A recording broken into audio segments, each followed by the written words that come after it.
Cínte gan fhaib? Tá sé tí sa le bhíon fáda. Seomhaid, so seomhaid scéal ecstasy. Gama leis scéal a bhúntóir, brónar mo chur staparta, an gutá úna na gearr chun na hifica thugam le a hell. Úna na gearr chun na hifica, gur marad.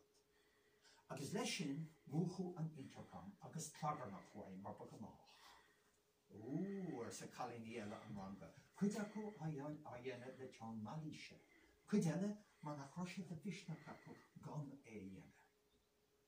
Agus dhearg éan úna nó go bhfuair de chorcra ná de gahar de eile é. Úna, síos leat sa bannaí neachtain an mútóir fancíise.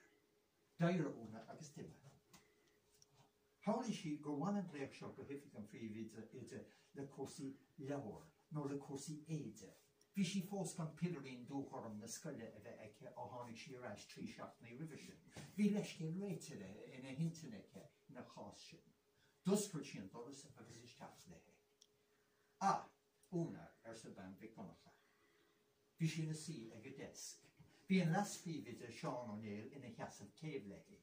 Bhí cion ag machinéal ar úna agus ag úna ar sin. Bhún sé matematic sa chéad bliain agus a rís sa dara bliain. Ach ó rinneú lasphríomhide balúid na hurntí ceagas a bhí aige. Úna ar sé agus sméad i cheann a bhí cinéal ar sa úna. Si síos a úna le a hell ar san phríomhide. Agus a luithe agus a hí úna cheastan bhíconacha. Thiúil sí sáil go dtí seastan na ggótaí. Áit a bhí i gúine na hifiige. Agus bhain cóta dúchorm de. Didn't she get down? Don't bear let's a piece of shit. Sit down, please, Una, said the principal. And as Una sat, Mrs. McDonough stood, and she moved away from her desk.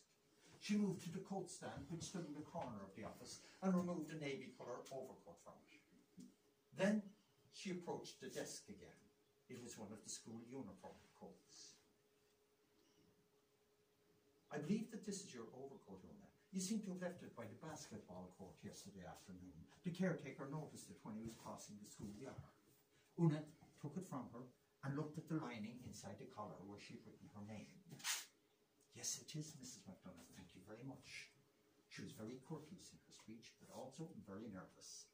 At this point, she had no idea what this summons to the office was all about, and even less of an idea as to what her overcoat had to do with anything.